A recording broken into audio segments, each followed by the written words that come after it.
Hello guys, my name is Tahmina and मैंने कल आप लोग को इफेक्टिव न्यूक्लियर चार्ज समझाया था। आज मैं उसका ही थोड़ा सा पोर्शन रह गया था समझाने के लिए, जो बहुत इंपॉर्टेंट है, वो समझाने जा रही हूँ। Effective nuclear charge in product table देखेंगे आज हम।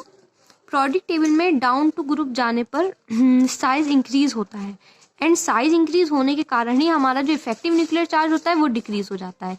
तो हमारे में डाउन टू ऊपर से नीचे जाने पर हमारा जो इफेक्टिव न्यूक्लियर चार्ज है वो डिक्रीज हो जाता है। ठीक है, ऊपर से नीचे जाने पर अपना जो जेड इफेक्टिव है, इफेक्टिव न्यूक्लियर चार्ज, वो डिक्रीज होगा और साइज जो है वो इंक्रीज हो जाएगा। ऐसे ही हम इसमें देखेंगे प्रोडक्ट टेबल में लेफ्ट टू राइट जाने पर एटॉमिक रेडियस डिक्रीज होती है एंड हमारा जो इफेक्टिव न्यूक्लियर चार्ज होता है, जेड इफेक्टिव होता है, वो इंक्रीज होता है। तो वैसे ही हमारा लेफ्ट टू राइट जाने पर हमारा जेड इफेक्टिव या रेडियस, जेड इफेक्टिव इंक्रीज हो रहा है और जो रेडियस है हमारी वो डिक्रीज हो रही है। इसमें एक क्वेश्चन आता है कि हमारा जो CS होता है, इसका जो इफेक्टिव न्यूक्लियर चार्ज होता है ये फ्रेंसियम से कम होता है, ऐसा क्यों? मतलब इनका मतलब क्या है?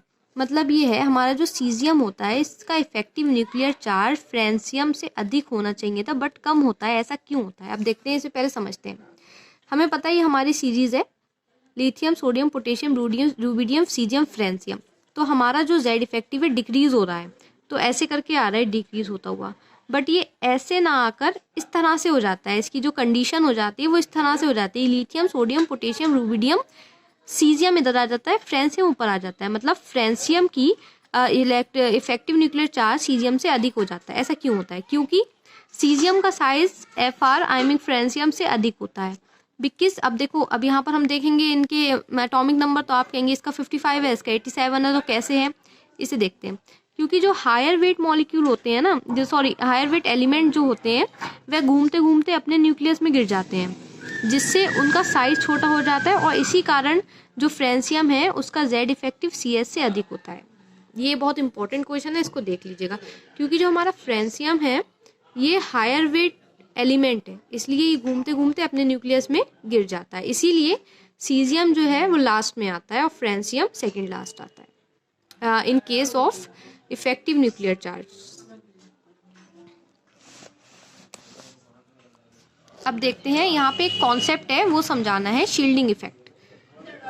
शील्डिंग इफेक्ट क्या होता है? इसी को स्क्रीनिंग इफेक्ट भी कहते हैं। देखें, हमने यहाँ पर अभी पढ़ा था, ये अपना न्यूक्लियस हो गया, ये हमारी इनर वाली शेल्स हो गई, ये हमारा आउटर मोस्ट इलेक्ट्रॉन हो गया एंड आउटर मोस्ट शेल हो गई। ठीक है, ये हमारे अंदर वाले इलेक्ट्रॉन है।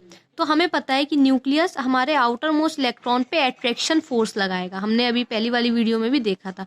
बट जो हमारे ये वाले इलेक्ट्रॉन है ना, ये इस पे रिपल्सन लगाते हैं, क्योंकि ऑब्वियसली नेगेटिव नेगेटिव रिपल्सन करता है, तो ये रिपल्सन लगा के इसे और दूर करेंगे। आई मीन ये तो अपने पास करना चाहेगा, बट ये इतने ढेर सारे हैं, ये सब मिलकर इस पे रिपल्सन लगाएंगे, सब रिपल्सन लगा के इसे दूर करेंगे। ये दूर करेंगे मतलब क्या होगा, ये जो इलेक्ट्रॉन है इनर वाले, ये एक शील्ड की तरह काम करेंगे, एज अ शील्ड की। ये एक शील्ड हो गई है इसके और इसको दूर रखने के लिए, एक शील्ड रख गई है इन दोनों के बीच में। ठीक है, इसी चीज को बस शील्डिंग इफेक्ट कहते हैं और इसी को स्क्रीनिंग इफेक्ट कहते हैं। इनर पेयर के जो रिपल्सन होते हैं, इसी चीज को स्क्रीनिंग इफेक्ट कहते हैं। अब देखते हैं, inner electrons outer most electron पर रिपल्सन फोर्स लगाते हैं एंड इफेक्टिव न्यूक्लियर चार्ज को कम कर देते हैं। जो इनर इलेक्ट्रॉन होते हैं वो एज अ शील्ड की तरह बिहेव करते हैं, वो nucleus and outermost shell के बीच में शील्ड बना देते हैं। इसी कॉन्सेप्ट को हम शील्डिंग इफेक्ट कहते हैं। क्लियर?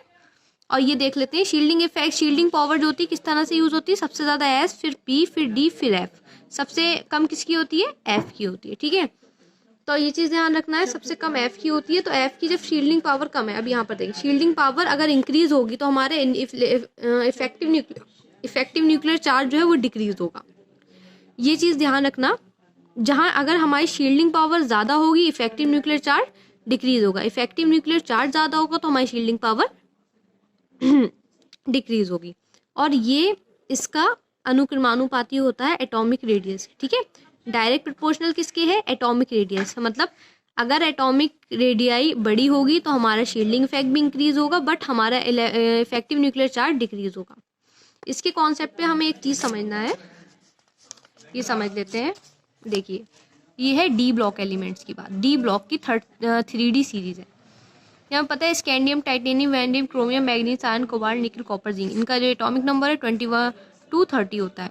अब इसमें किस तरह से जेड इफेक्टिव बढ़ता है या घटता है, जो भी है। देखिए, स्कैंडियम से मैग्नीशियम तक जेड इफेक्टिव ज़्यादा होगा शील्डिंग इफेक्ट से, ठीक है, जेड इफेक्टिव ज़्यादा होगा शील्डिंग इफेक्ट से, और साइज हमारा डिक्रीज होगा, साइज डिक्रीज होगा। अब ये अपने आयरन से लेके निकिल तक जेड इफेक्टिव और शील्डिंग इफेक्ट इक्वल होंगे, ठीक है। तो साइज इज कांस्टेंट, हमारा साइज क्या रहेगा, कांस्टेंट रहेगा। अब बात करें कॉपर और जिंक की, इसमें हमारा जेड इफेक्टिव कम हो जाएगा और हमारा शील्डिंग इफेक्ट बढ़ जाएगा, इसी की वजह से हमारा साइज भी बढ़ जाएगा। जब शील्डिंग इफेक्ट बढ़ेगा तो क्या बढ़ेगा, साइज बढ़ेगा। देखिए यहाँ पर भी हमने इस चीज़ को शो करा है, शील्डिंग इफेक्ट बढ़ रहा है तो हमारा एटॉमिक रेडियाई भी बढ़ रही है। यही कॉन्सेप्ट है, ये पूरा कॉन्सेप्ट से क्वेश्चन आता है, शील्डिंग इफेक्ट से भी पूछा जाता है और आपका इफेक्टिव न्यूक्लियर चार्ज से पूछा जाता है। एंड गाइस प्लीज़ चैनल को सब्सक्राइब करें, लाइक करें एंड शेयर करें। And thank you so much.